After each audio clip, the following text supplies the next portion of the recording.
Hello and welcome to the Digital Foyer. Mass has ended, but the fun is continuing here. St. Benedict Parish. I'm Matt Fawn, the communications coordinator here at St. Benedict Parish. And I know that for part of Mass, at least, we were running concurrently with the closing ceremonies of the Olympics. And so I want to invite you to think of the Digital Foyer as the closing ceremony for Mass today. I'm a little bit wary of saying ceremony and Mass because I don't want to get into, this is not liturgical or ritualistic or anything like that. We're just talking. That's okay. So, on my right, Father Alex Galati is here. Yeah, what's up? He was, I want to be in the shot with him. The shot? Real briefly. Come on. Is that allowed? I don't know if that's allowed, but I'm next to it. Oh, it's allowed. Sorry. Anyway, also here, Father Simon Lobo. Pastor, preacher, candlestick maker.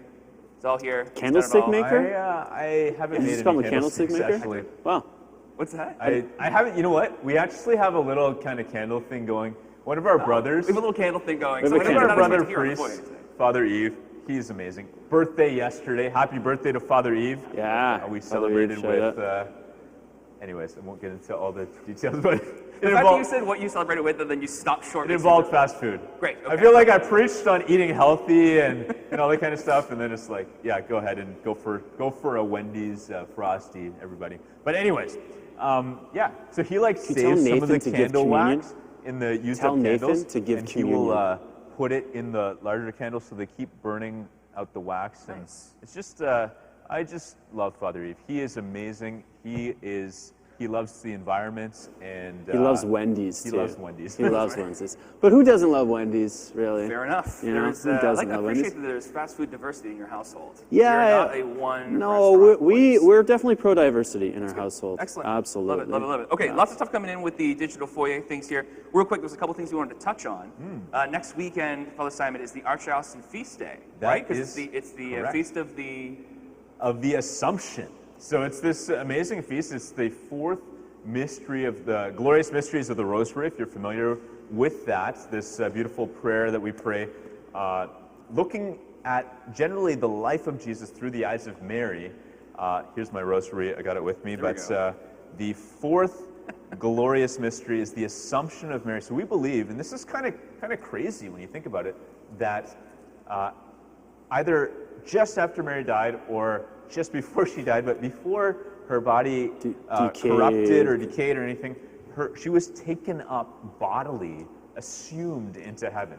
And the only other, or one of the only other people that we know of who has had that happen is Jesus himself. He ascended, not by his own power, he ascended. And Elijah, actually. That's why I corrected myself, not the only other one. Yeah. Well, speaking of Elijah, at the end of his life, right, at the end of his mission, he's taken up to heaven in a fiery chariot. Was the description of what it looked like? That's right. So there's a few people. I think Enoch, and there might be a few others. Maybe even Moses. I don't know. We don't know where his body is. So the point is, there's a few not only spiritual souls in heaven, but physical bodies in heaven, including Elijah, Jesus, Mary, and we say this in the Creed every week, that I believe in the resurrection of the body. Right. So at the end of time, not only do we pray and hope that our souls will go to heaven, but our bodies too. And so, anyways, that's a long way of answering the question. Sure. Next Sunday, August 15th, it's rare that it lands on a Sunday, but because it's such an important feast, the Assumption of Mary into heaven, that it is actually the feast of our Archdiocese, Halifax-Yarmouth. And so we just want you to be praying for the whole diocese. I mean, every week we pray for other parishes, and today we're praying for our brother, Father Anthony, who is a priest going, and he's just started as pastor next door at St. Ignatius. And so we want to pray for all the parishes throughout the diocese and our Archbishop as well. There we go. And I know there is also a special pilgrimage that's happening that kind of goes with that feast day. Father Alex, maybe you can speak to that a little bit. Can you talk a little bit about what people are doing for this? What Stella are Maris people doing? Yeah. People are doing lots of things, but some people are walking the Stella Maris pilgrimage, which is a 6-day journey, if I'm not mistaken, on foot. And they're walking from, where do they start? Middle Muscadabit. Middle Muscadabit, and they're walking to the cathedral, and which is about 100, 120 kilometers, something like that. And they're going to land there on the Feast of the Assumption. So really beautiful. They're going to walk there. They're not going to assume halfway. They're assumed, yeah. So Father Simon is actually walking a few days of that. We have some staff here who are walking it. Can't do the whole thing? I have a few other commitments, so I can't do the whole thing. All right. Also, I'm getting old, so 120 kilometers sounds like a lot. I mean, But, 200 kilometers is a lot for literally anybody, so I think that's fair, right? I mean, there's no point, no age where you're kind of like, you know what, I think I could just pop off 120. Yeah, no, and I think it's broken up into 15 to 20 kilometers a day type thing. But it's a beautiful, Also a lot. and again, I kind of snuck in a little bit of love for those who are walking this pilgrimage, because in my homily today I was talking about sleeping and eating and walking, and I was thinking about Father Rob Alford, and I want to give a shout out to him, also the new pastor of another neighboring parish. The parish is actually called Stella Maris, which is Latin for... I know, but I want you to say Okay, Star of the Sea. it. There you go. You knew that. Well, on some level, it's like Maris, Mary. No, that's not. It's Star of the Sea. Which is a reference to Mary. It's one of the titles of Mary. Yeah. Maritime. Maritime. Maris. Mary is the Yeah. star of the sea. There you go. That's right. It all fits in. It all goes together there. Okay, so there we go. So anyway, so people are walking. People are, and I was just talking to somebody today who is walking the Stella Maris, who is collecting prayer intentions of all kinds of people, and I think that's just such a beautiful thing to be carrying with us. There's some people even going to carry little stones as a representative of maybe a burden or an intention that they're carrying, and we're going to lay them down at a particular moment at the foot of the cross during this pilgrimage. So it's not just exercise. It's really meant to be a spiritual journey with God, not unlike Elijah's journey and the journey that the Israelites experienced in the Old Testament through the wilderness. There we go. Okay, so questions from the good folks watching. Good folks. I have one here from Bruce saying that he notices the psalm that we do during Mass between the first and the second reading, now it has musical accompaniment with it when it did not have it before. And he wants to know why the change. Father Alex, can you speak to that at all? I think the basic reason is, there's always been some musical accompaniment. Usually just piano. It's just piano, typically. And the music, I think, in the past has been taken out of what we call the Catholic Book of Worship, which writes the music for the Psalms. But since we brought Jonathan on board, Jonathan is himself a songwriter.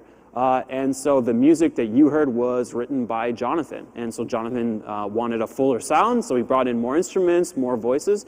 And I was just sitting there, kind of like, my soul flying to heaven as I listened to this psalm sung by Sarah and the musicians. It was like, man, it was amazing. So yeah, Jonathan wrote that. And it's almost like you were being assumed into heaven. almost like I was making assumptions. I was making assumptions. Not making any assumptions. Yeah, let's not make any assumptions. There we go. There you go. Lots of good jokes for that coming up next week. Looking Oh forward to yeah, that. yeah. Puns will Stay be thick. tuned for the puns in Yeah. next week's homily. There we go.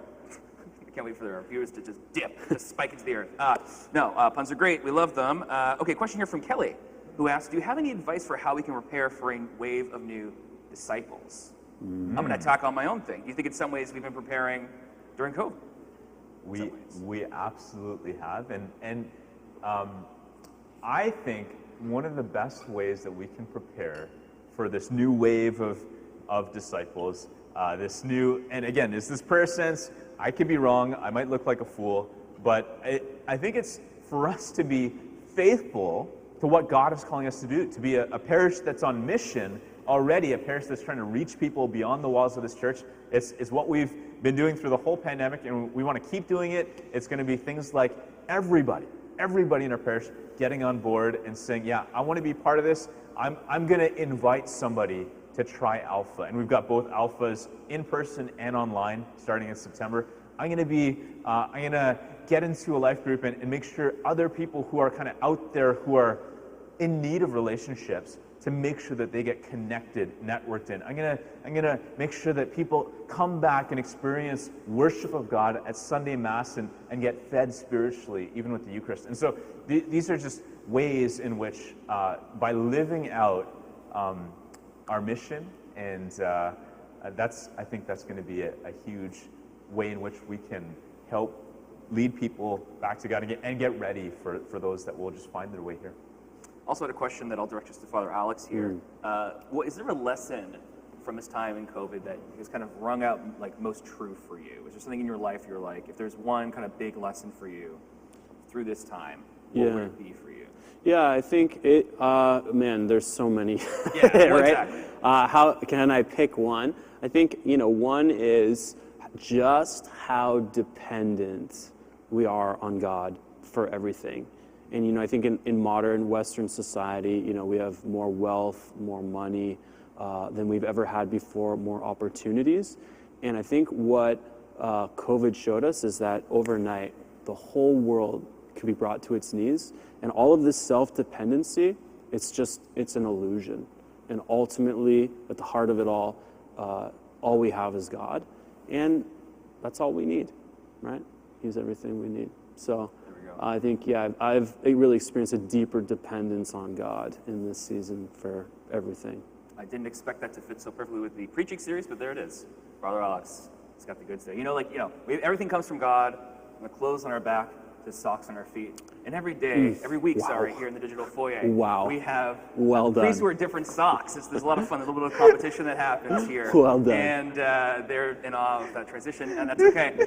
So last week, I believe it was sailing socks against Canada socks. I didn't get a clear response or kind of clear winner there. I'm going to presume Canada won. I mean, Canada sailing, always but wins. Canada's patriotism always goes for sure. a long way here. So, gentlemen, if you want to show your socks. I just want to say I love the transition. That's what keeps me coming back to the Digital Foyer. I'm just here for the transition at the end. I'm into the here socks. for the digital segues. Segues. What keeps me coming back every week. Oh man. Okay, let's do the socks. All right, Simon, you want to start? Sure. Go for it. Sure. Inspired actually by Father Alex last week and our closing ceremonies of the Olympics.